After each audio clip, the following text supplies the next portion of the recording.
Bonjour à tous et bienvenue sur boursicoté.com pour cette nouvelle analyse technique Forex, matières premières et crypto-monnaies avec une paire de devises euro-dollar qui continue à menacer ici une poursuite du mouvement baissier puisque suite à cette première impulsion qui est venue casser ici la bande de Bollinger inférieure, on rebondit ici mais d'une manière assez lente qui fait penser donc à un rebond technique. Je vous avais indiqué hier qu'il fallait revenir au-delà des 1,0925 pour sortir de cette phase de consolidation. On s'est rapproché mais sans vraiment menacer ce niveau. Au contraire, on revient ici sur des niveaux relativement bas.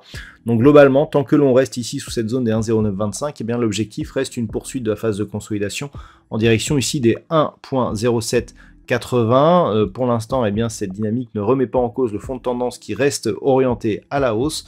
Par contre, si les cours continuent à consolider et notamment cassent la zone ici de retracement à 61,8% de Fibonacci, là on commencerait à pouvoir anticiper un mouvement de retournement, mais ce n'est que sur rupture ici des 1,0515 qu'il y aurait un vrai retournement de tendance majeure. Sur la paire de devises livre sterling contre dollar américain, hier je vous indiquais ici que le rebond sur cette zone des 1,2440 était plutôt un bon signal pour une poursuite de mouvement haussier.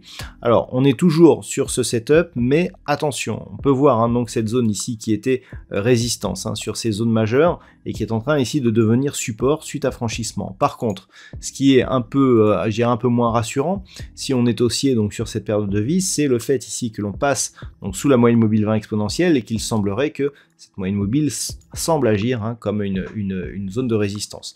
Pour l'instant, ce n'est pas confirmé. Par contre, en cas de rupture ici de cette zone des 1,2440, on peut s'attendre ici à un retour ici sur la bande de Bollinger inférieure et donc à l'inscription d'une nouvelle phase de consolidation.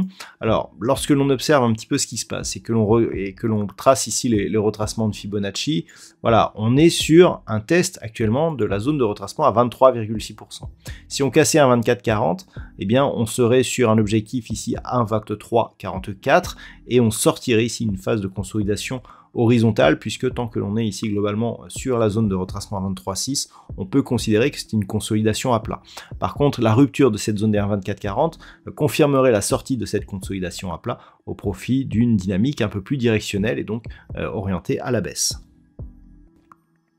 Concernant le métal jaune, nous sommes toujours dans une phase de neutralisation après ce dernier contact ici qui avait provoqué un nouveau point haut sur les cours du métal jaune. C'est un point haut historique. On est toujours plus ou moins autour de la zone de 2000 $ l'once. Hier, on observait le fait que le métal jaune était au-dessus de la moyenne mobile 20 exponentielle. C'est invalidé là, puisque l'on casse cette zone. Donc globalement, on reste dans un range, alors d'un point de vue court terme, qui se trouve ici entre cette zone des 1975 et donc la zone des 2070 $ l'once. On a une zone ici intermédiaire sur des niveaux proches des 2050 $ l'once. Donc ça se neutralise puisque l'on est entre ces deux niveaux. Mais globalement, d'un point de vue moyen terme, on reste haussier donc sur l'évolution du métal jaune, au moins tant que l'or ne revient pas casser à la baisse ici à zone des 1957 $ l'once.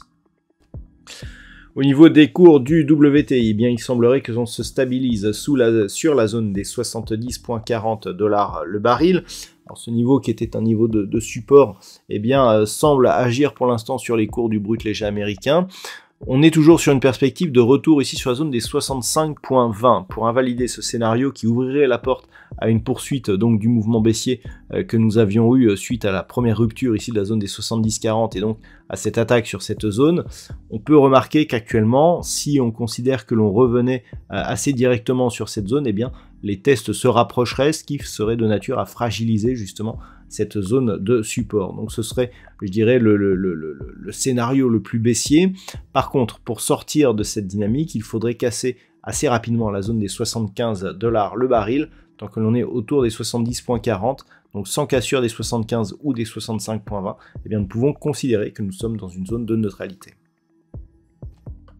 Et enfin au niveau du Bitcoin, eh bien on se stabilise toujours donc autour de cette zone des 27 000. Alors la zone des 27 000 qui a été cassée à la baisse, hein. Hier je vous indiquais justement le fait que cette cassure eh bien, nous faisait sortir hein, je dirais d'une consolidation horizontale avec même un risque de retour hein, sur la zone ici des 25 200 $ pour un Bitcoin, eh bien, qui pourrait donc risquer en cas de cassure eh bien, une réintégration du range tel que nous l'avions auparavant sur la vue ici moyen terme.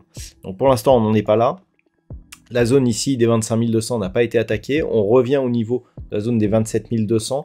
Donc d'un point de vue court terme, c'est toujours neutre, mais du point de vue de la tendance moyen terme, tant que l'on est au-dessus ici de cette zone des 25 200, pardon, eh bien on peut considérer que l'on est toujours ici dans une dynamique qui reste haussière.